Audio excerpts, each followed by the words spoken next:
Hi, everyone, and welcome to episode 22 of Blue Leadership with your host, Dennis Nair. Dennis is a 26-year law enforcement veteran and retired chief from the state of New York.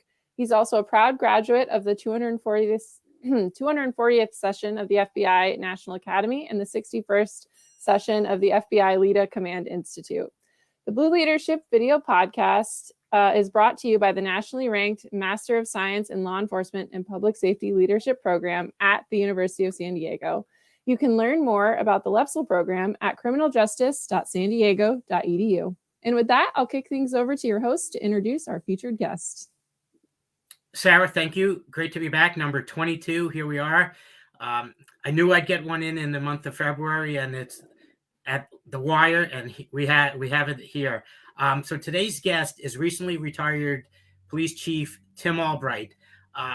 Tim has an amazing career, and just some of the highlights. He has 32 years in public service. He worked with the Placer County Sheriff's Office and the Sacramento County Sheriff's Office before coming on to the newly formed Elk Grove Police Department in 2006. And there he stayed for 17 years, where he finished up his career as the chief of police for approximately 5 years. Chief Albright has his bachelor's degree in criminal justice, a master's degree in negotiations and conflict resolution, and he's also a graduate of the Senior Management Institute for Police. Lots of other accolades, lots of awards and ribbons, and we can go on and on. But without further ado, Chief Albright, thank you for being here. Dennis, thank you. Thank you so much for having me. Thank you, Sarah, for navigating this on the back end as well. It's my pleasure. Yeah, and as I said to the chief at the beginning, the challenge with these guests are they're all so accomplished, and there's always some things leaving out. But that's some of the essence of who our guest is today. And if you notice, when I did the introduction, I talked about his master's degree, and that's in negotiations and conflict resolution, conflict management, and that's so important for law enforcement. And my first question, Chief, is can you just talk about the value of having an ability to resolve conflicts and to negotiate and to manage problems and actually, turn maybe a negative into a positive, just the value of all that?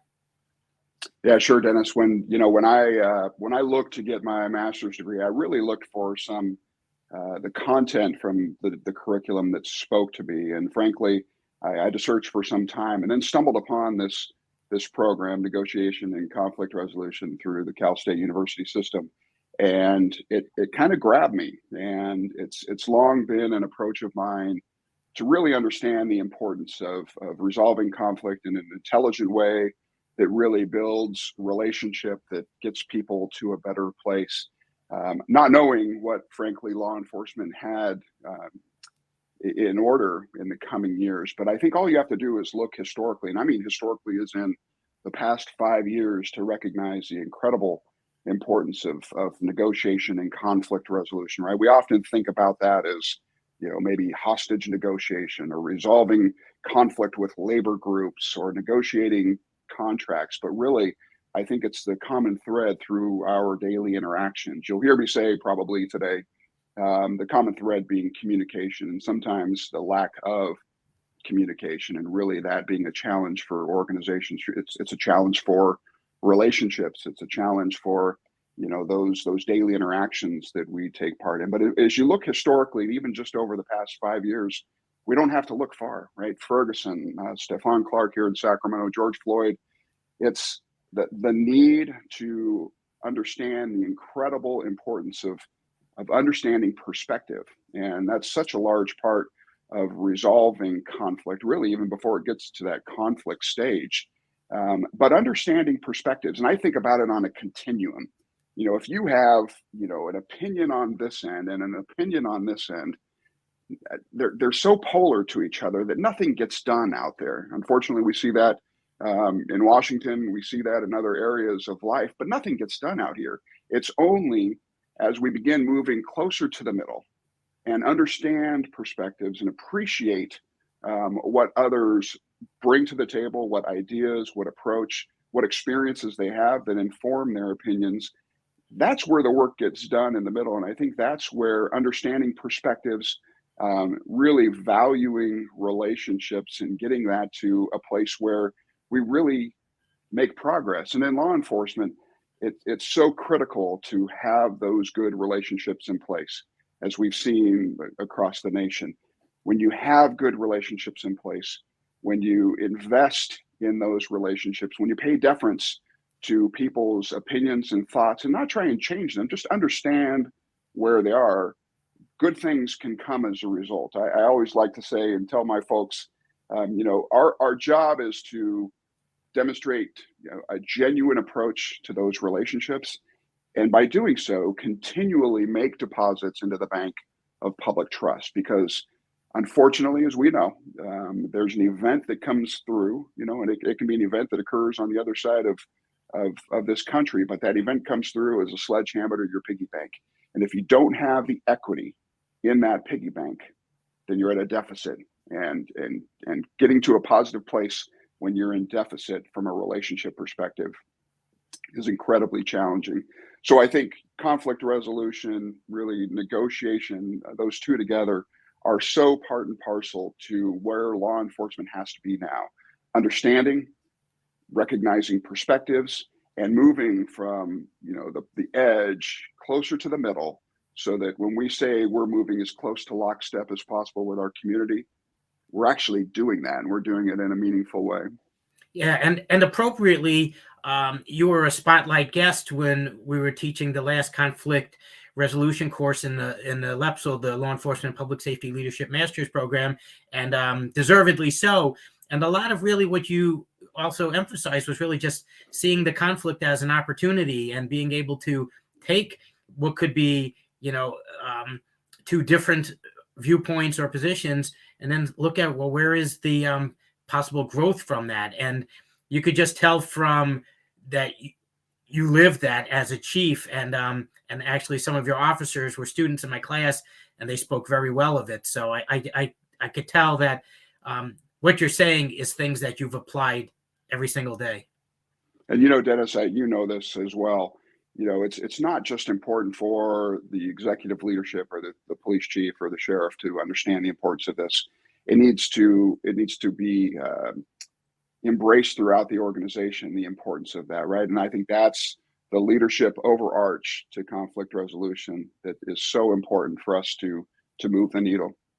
Yeah, no, and this is actually perfect. So you came to a police department that was being built from scratch as a startup, and you got to see it, and you were one of the first people that were hired there, and then actually take it over and lead it on as the chief. Can you talk about that? We talk about obstacles and opportunities and that particular process. Can you just share what you learned from it? Sure. I was leaving Sacramento County Sheriff's Office, where I had been for 12 or so years. And this was really a leap of faith for me, probably one of the more difficult decisions professionally. I lived in Elk Grove. My family was in Elk Grove. So I had a vested interest in the community, which, as we know, that can be a double-edged sword sometimes as far as working in the community that you live within. But Elk Grove was and is different. An incredibly supportive community, an incredibly diverse community. In fact, 7th most diverse city in the entire United States as a medium-sized city. Really a great opportunity, but one that I had to pause and give great thought to whether or not that was the right move for me. But I did, and you're right. In 2005, I was brought over as a contract employee. In 2006, became an employee and one of the first hired to put that organization together with some incredibly talented people. And we had 11 months to do that. Now, Dennis, we had no uniforms, no equipment, no policies, no building, no dispatch center, no cars, no people other than the 6 or 8 of us who were hired. So we had 11 months to put together an organization, a pretty robust size organization. And 11 months later, flip the switch and go live with cars driving out of the gate and providing service to that Elk Grove community. You might ask, how the heck do you get that done? Well, frankly, I don't know how we got it done, but we did. That was 2005-06. Finances were good then. That was before our downturn in 2008. But there was this extreme desire from our community to have more local control and connection to their law enforcement partners. And so that was a great recipe for me and made that decision a little easier.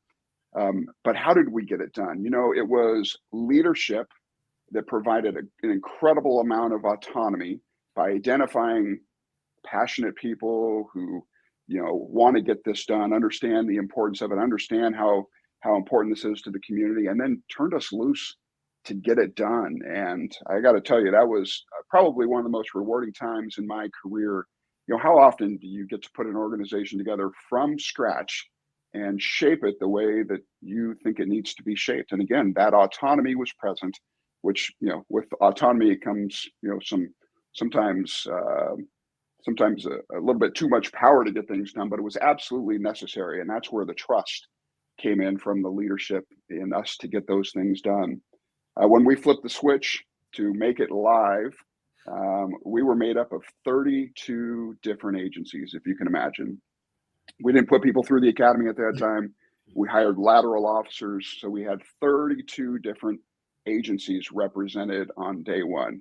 Now you talk about opportunities. It's an opportunity to take the best of the best because everybody wanted to come to Elk Grove. The newness, new opportunities, the obstacles. You introduce 32 new agencies and the way that they speak and the way that they do business, and you try in a very short period of time to get them to engage in the Elk Grove way. And one of the things that, as we tried to introduce radio codes from different agencies, finally we scrapped it and said, listen, plain English. We're going to go with plain English because safety is far too important. We don't want anything lost in a code. And until we get to a good place, we'll use plain English. So we began speaking the same language with those 32 agencies.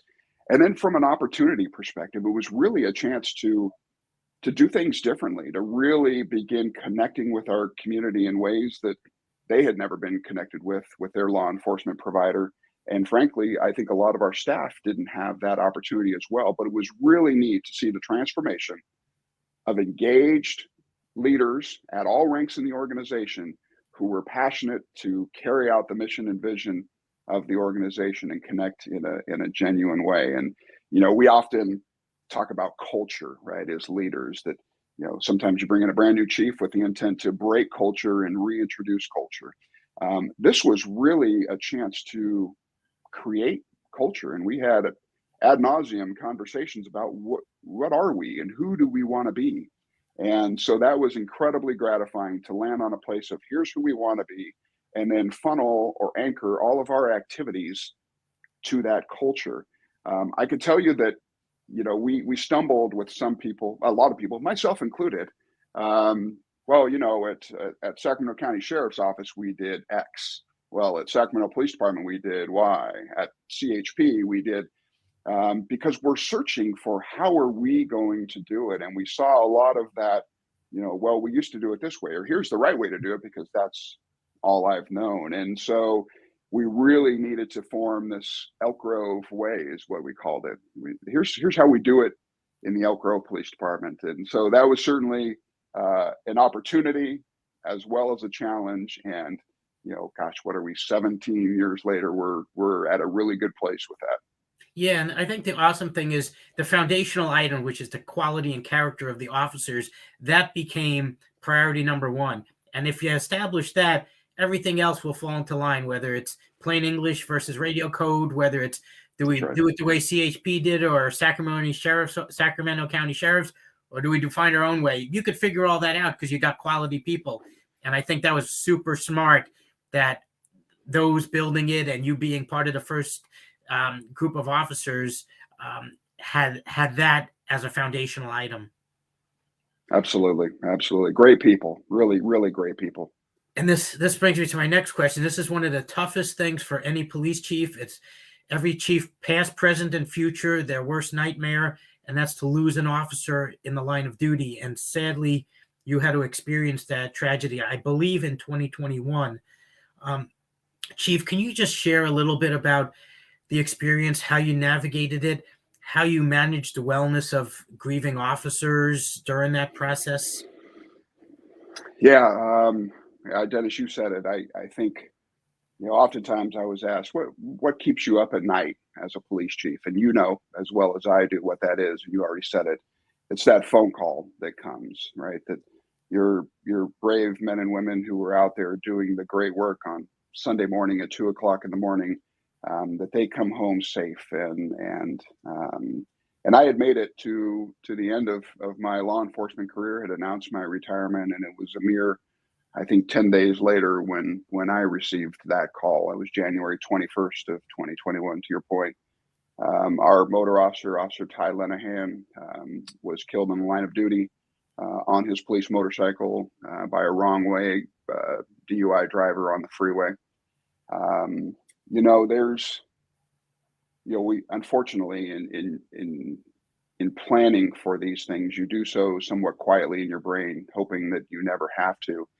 And as I took on the chief role, that made me a little uncomfortable, because I'm a very emotional person, and I knew that I needed something to guide me when and if, God forbid, that ever was to occur. And so shortly into my tenure, I remember the conversation vividly with my city manager, telling him that my approach was going to be creating a line of duty death protocol, literally a 3-ring binder, not stored electronically, but one that you pull off of the shelf and open up. And unfortunately,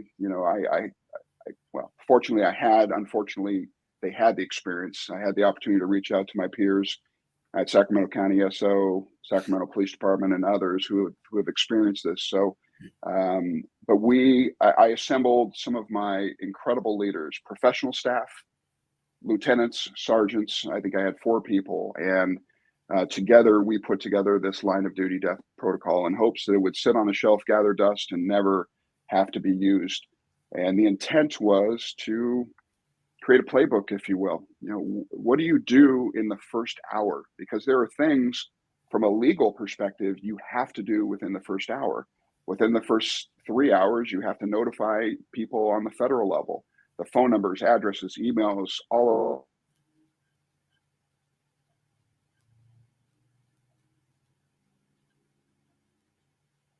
Tim, I think we lost volume on your end. You got me now? You're back. Yes, you're back. Okay. Not sure where I left off. The phone numbers. So everything in that binder led us to, when the time came, we had the ability to open up and know what to do, as opposed to trying to bring some level of calm and chaos, organically. We had something to refer to. And on that particular day, unfortunately, we picked it off of the shelf and began that process. I can tell you that, as it relates to the organization, as I told you before, we have still an incredibly supportive community.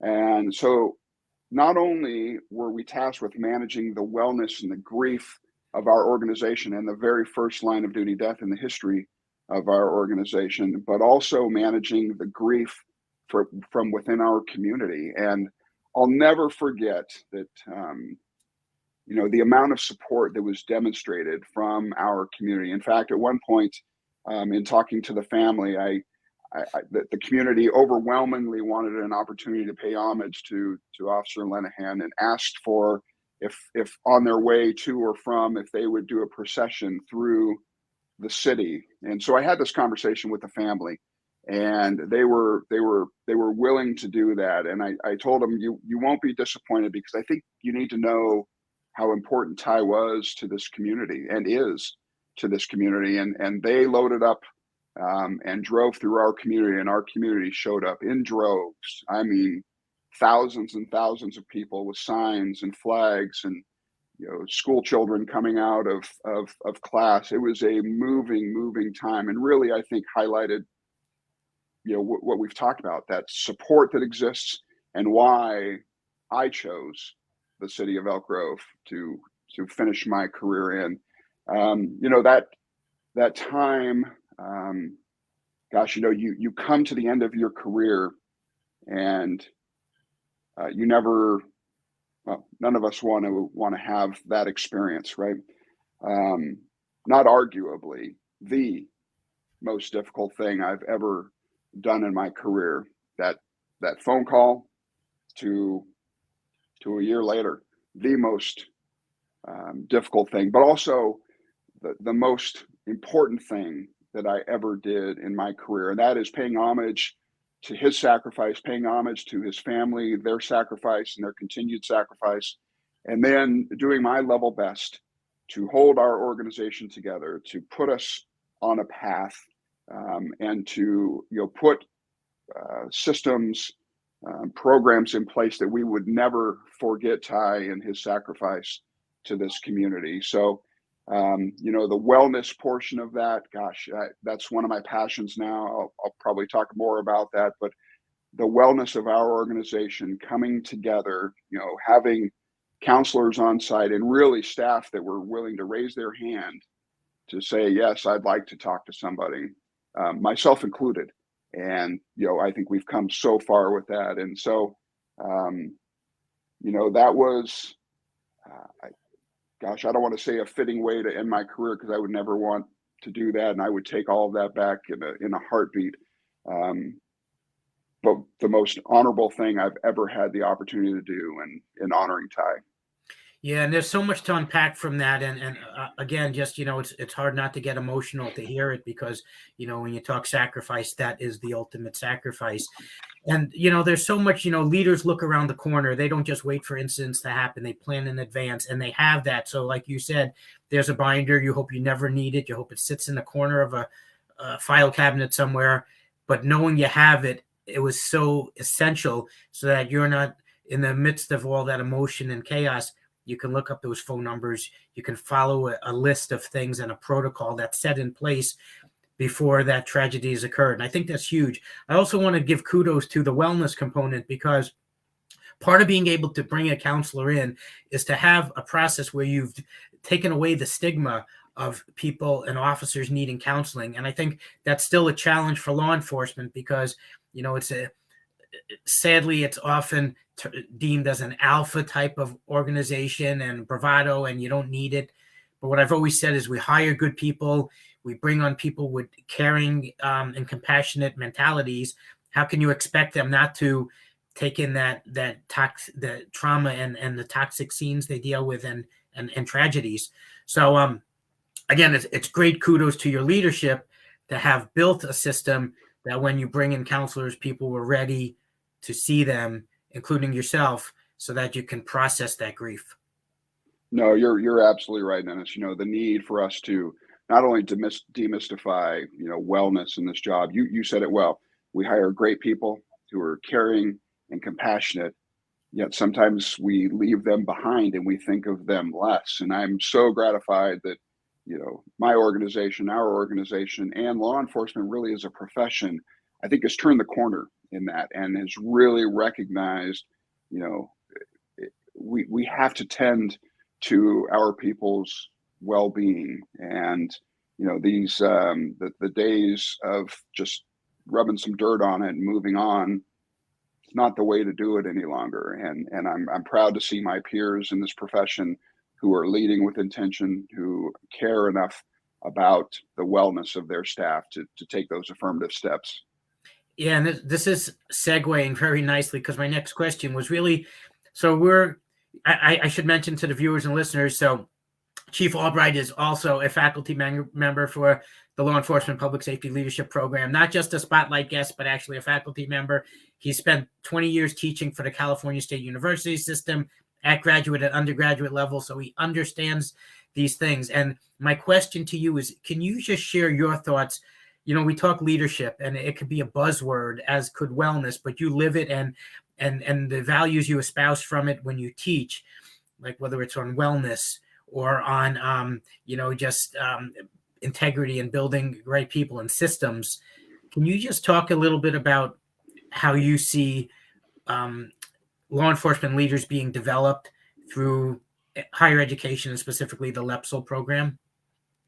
Yeah, Dennis, when you and I we won't mention when we got in here, although I think you already told the number of years, but when you and I began in this profession, our academy experience was, we might have had some college under our belt, But beyond our advanced officer training and our academy experience, that was it. And really what we learned came from those we interacted with, right? And the on-the-job training that would occur. I'm so glad to see not only organizations across the United States who offer, incentives for higher education, but tuition reimbursement. And most importantly, that the leadership values that, outwardly values the higher education. I think we both know it creates a better workforce. It creates a diversity of thought, a diversity of background and opinion. So my thought on higher education, so incredibly important. I mean, to your point, you could talk about leadership as a buzzword, or you can learn about leadership and apply it. And an amazing way to do that. It sounds like I'm going to highlight the LEPSL program, which I absolutely am because I'm passionate about it. But there's a story behind that. So as I was, I believe, a captain in our organization, transitioning to the chief role, I want to say I know for sure we had 2 lieutenants, 3 sergeants, all of which were promoted, and then I believe 2 or 3 others that finished in the number 2 spots on several promotional exams. And the common thread with all of those is that they were LEPSL graduates. And I'm a little bit of a studier of that, and I thought, okay, what's the secret sauce here? And I happened to be in an FBI LEDA course. I believe I was in Lake Tahoe, and I ran into Dr. Fritzvold, and I said, Eric, we've never met before. Here's who I am. But I have, Sergeant so-and-so and Lieutenant so-and-so, and they're all graduates of your program. And when they came in for their assessment center, their promotional process, they knocked it out of the park. But I was also able to look at how they did previous to that, and it was far different pre-education. And so we shared a meal and shared numerous conversations, and I would see him at various, events over the next several years. And I would constantly ask him, what's the secret sauce? I need to know how it is that you elevate these people, that they are well-oriented, well-positioned, they speak intelligently, they speak from here and not from here. It's amazing to see. And my panels would say the same thing. And, Eric's pretty humble with that. And, but he gave me a little peek behind the curtain and then offered me an opportunity to be a part of, the conflict resolution piece. And then upon retirement, I think he came knocking on the door, and I was, I was I wasn't sure, but it took a leap. And I'll tell you, I just finished my first leadership course, LEPSL 540. And my goodness, it's clear from the curriculum, from the quality of student that's a part of that, from the diversity of, where they work and the ranks in which they bring, and bringing all that together, therein lies the secret sauce. And so it is so gratifying to see that there are people who are well positioned, who care deeply, not about just leadership, but about leading people to better outcomes. And so I'm here to stay. It's an amazing program, and it really is enriching to see leadership through the lens of such a quality program. Yeah, for sure. And like you said, it's that diversity in thought, it's that critical thinking that it breeds, and you're exposed constantly to like-minded people who just want to be the top in their field, whether sometimes they're newer officers, and they'll have an edge throughout their career. And I guarantee a lot of them will become chiefs if that's what they want. And then you have everyone, sergeants, lieutenants, captains. I went through it when I was a chief, and it helped me be a better chief. And the one thing that I'll say with LEPSL and Dr. Fritzvold, I mean, he's so humble, but he created this program that what we're exposed to is the best of law enforcement. And sadly, when something goes wrong in the profession, the entire profession gets reduced down to the lowest common denominator. And then we have the value of seeing that is the outlier anomaly. What we see in LEPSL really reflects quality policing and leadership, and it's great to see that this is what's the guiding force for the law enforcement profession. Agreed. It's an amazing program, and to your point of Dr. Fritzvold, and his humble approach. I think that's what makes it so attractive for the law enforcement professionals who, like you and I, end up teaching, because we feel the support not just of Dr. Fritzville, but the university, and then to see the amazing students that are part of this, like you. I think I learn more than they do through their interactions. I spend ad nauseum time reading through the discussion boards and hearing just the amazing stories and their perspective on life and leadership and organizational culture. And it's a pleasure to see. Our future is bright, and we are certainly in good hands. And I'll conclude this topic with the fact that I just wish those that had a negative image of law enforcement would just see a little glimpse of what you and I know from LEPSL and the students and their desire to just build a better world. It would be amazing. Indeed. But what I want to do is I want to switch gears a little bit from cop to corporate. That's a thing. It's a conversation now. And so now you're the director of foundations and security for a large health system out in California. And so you went from law enforcement to now just the private sector. But there's a lot of skills that are transferable. And can you just talk a little bit about that for the listeners and viewers? Yeah, to be honest with you, Dennis, I'm still figuring that part out, really. I was never done. When I say I was retiring, I still wanted to move the gray matter around a little bit. I just wasn't sure what that would look like for me. So the private sector was certainly a mystery to me for many years, obviously as a public sector employee. But what I quickly discovered, leadership is leadership, regardless of where you are, right? There are people, and there are people who desire to be led, and there are people who are willing to feed you as a leader to round out your edges. And while you might be a little constrained in your public sector role, the private sector allows you to open up with a little bit more freedom and ability to bring new ideas. I say be innovative or entrepreneurial. There are great opportunities for that to occur.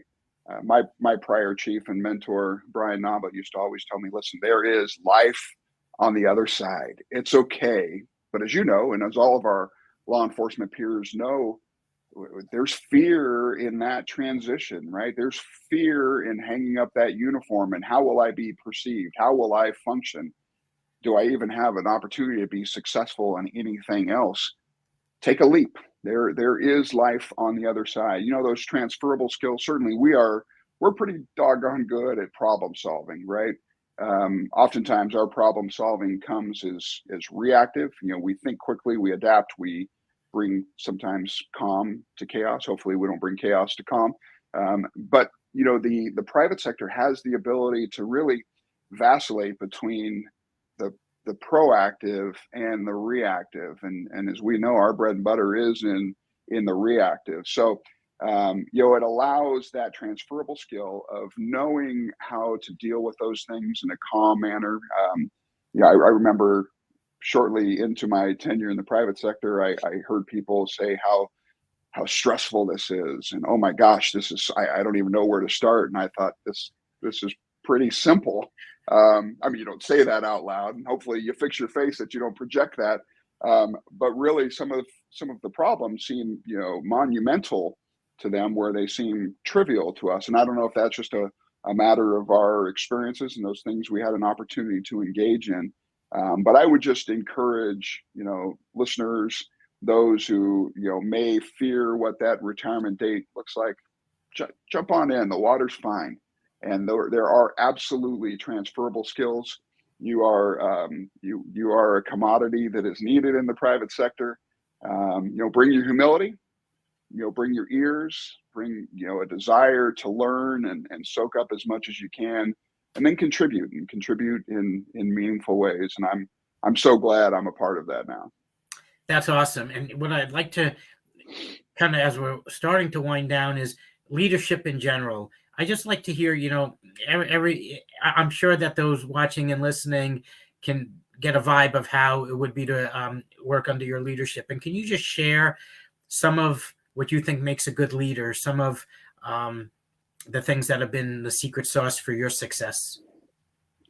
Yeah, well, I don't know how successful I've been. I think I've always said that leaders exist throughout the organization. Leaders are not positional, right? I mean, certainly we attach leadership to the rank that's on our collars or on our sleeves, but that's positional rank, positional leadership, positional power. Real leadership exists, at 2 o'clock in the morning when an FTO has a week one trainee and is really immersing that brand new trainee wide-eyed as to the culture of the organization and how we treat people. And it's the dispatcher answering the phone call in the middle of the night and bringing some calm to a parent who's afraid for what might be happening. Leadership is something that everybody engages in every day. So my leadership approach is really empowering people to engage in their leadership. Oftentimes we wait until people ascend in rank within the organization, and then we kind of look around and open this secret curtain and let them in to see what it's like to be a leader. Well, why do we do that? There's nothing secret here. There shouldn't be a curtain. Put them on the elevator with you, get them up to that higher elevation, let them see what it's like. So number one, if they're hungry, they become hungrier. They better understand the why behind some of the decisions, and it demystifies the mystery of executive leadership or managerial leadership. There's no reason not to help get people to that perspective. I think you create a stronger organization. You create people who are invested in the organization and what it stands for. And I think that stands for our sworn staff as much as it does our professionals. What I call professional. I'm not a fan of non-sworn or civilian. I know those are defining terms. I like the word professional because I think that's what they are, is professional. And I want to see that leadership exist throughout the organization. Empower people to be a leader. Sit down, have those organic conversations, have those mentoring conversations. Get them to understand how important it is to lead, regardless of where you are. And then the second part of leadership, especially now, is wellness. We talked a little bit about this, right? It's interesting. I just started listening to podcasts a little bit, but I read an article last week that talked about an agency, and I want to say it was Midwest, maybe even East Coast, that was requiring their retirees to have a wellness checkup upon retirement. And I thought, man, what a great idea, right? Because I could tell you as a police chief, I had it all figured out. When I walked out the door, I was a mess. And it wasn't until I really took a step back and understood, the cumulative trauma and those things that occur without us even knowing that take their toll. And frankly, I'm a fan of engaging our staff that way. But we talked about it, you have to demystify wellness and mental health. You have to remove the stigma attached to it. I'm proud to say that my predecessor brought in a mental health counselor that's on staff, that's in the building, that is there for people to see. And I'm even prouder of this group who raised their hand with regularity to go have those conversations. We're normalizing that. And I think we're normalizing that as a profession. Gone are the days of self-medicating. Gone are the days of rubbing dirt on it. Gone are the days of just suck it up, it'll get better. We need to address those things if we care enough about our people. And I know we do as a profession. And I think we're seeing, that shift in thought, in approach that pays deference to our people and their mental health.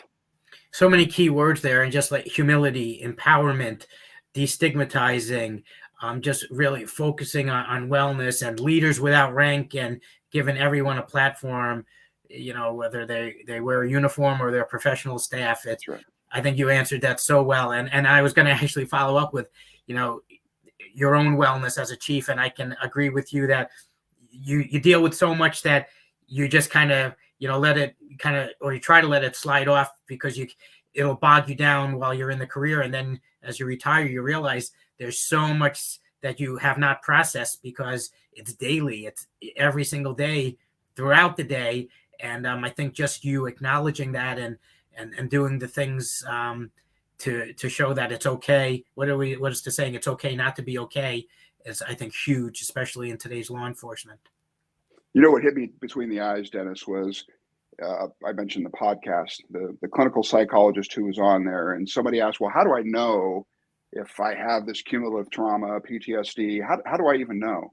She said, let me ask you a question. Do you remember what you did Thursday 4 weeks ago?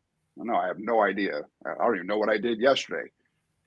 But can you take me back 15 years to that incident that you remember every detail, every smell, every sight, every sound? What does it do, physiologically? Does it cause your stomach to turn? Does it cause a pressure in your chest? Do you feel your heart rate or your breathing increase? That's trauma. And when she said that, and I hope for our listeners, as you do that inventory and you think back to that incident, you remember every single detail. That's it, right? And when you have 5, 8, 12, 25 of those, they add up. And we know the statistics of, how many critical incidents law enforcement deals with versus the normal citizen. We're warriors in a warrior way, but we're not made of steel. We have to tend to our mental health and well-being.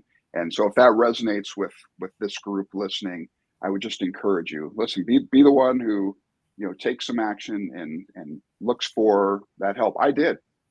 And I'm so glad I did. My wife is the one who got me moving in that direction, but I'm so thankful that she did, because it's an opportunity to really unpack all of that. There's so much value in this podcast. I think if anyone clicked on any section of this episode, they would get tremendous value. And as our time is winding down, Chief, what I like to do is close with, can you recommend for the listeners and viewers a particular podcast you think has value, a particular book you've read?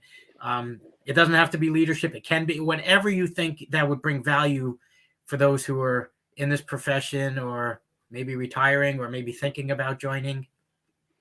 Boy, yeah, that's gosh, there's so many books. I think, I'm a huge fan of Simon Sinek. I had an opportunity to see him in, I think, 2016 at the International Association of Chiefs in San Diego. An amazing order. And his books, start with why. And I always made it a point, communication, that threat of communication or lack of communication in organizations is problematic. And even as we talked about the leadership course that I'm currently teaching, it's unanimous. That's an issue throughout organizations. But Simon does an incredible job of explaining how starting with the why, when you're making change, when you're implementing process, makes the how and the what for your people so much easier, right? We tend to just say, hey, the policy's changing to this, attest to that and move on, as opposed to, hey, we're changing the policy, but let me explain the why behind the policy change, right? And answer the questions appropriately. And so I'm a huge fan of Simon. I would say, a movie, my favorite movie is Miracle, which I think we came upon the 40th anniversary of the 1980 USA men's hockey team. Great movie, excellent leadership example. But if you've ever examined a movie through a leadership course, it kind of ruins the movie for you. But I've watched it probably 30 times. Alfred Lansing in Endurance, Shackleton's journey to the Antarctic from a leadership perspective, amazing. And I did listen on the treadmill to a great book from Michael Abershoff, which is It's Your Ship. Easy read, easy listen. An amazing book. I've got a whole bookshelf back here of various books, and but those are a few of my favorites. And when somebody asks me, can you tell me a little bit more about leadership? There's a couple easy entries into that, and so those are a couple of my suggestions. Chief, wow, thank you so much. This has been educational for me as well, and I just think this has been a podcast that the listeners and viewers are going to truly enjoy. Sarah's going to come back and close us out, and I just want to say thank you for sharing your time, your knowledge, your experiences, and I really feel that in today's law enforcement, where the challenges are so great and the obstacles are right in front of us, there needs to be this knowledge or search for abilities to expand our awareness of ways to be better leaders, ways to take care of ourselves, and you really highlighted a lot of them. So thank you. Can I finish with one quick thing, Dennis? This Please. Maya Angelou quote really has guided my career, and I think for leaders, if you just listen to the words, and that is, and I know people have heard it before, I've learned that people will forget what you said, people will forget what you did, but people will never forget how you made them feel.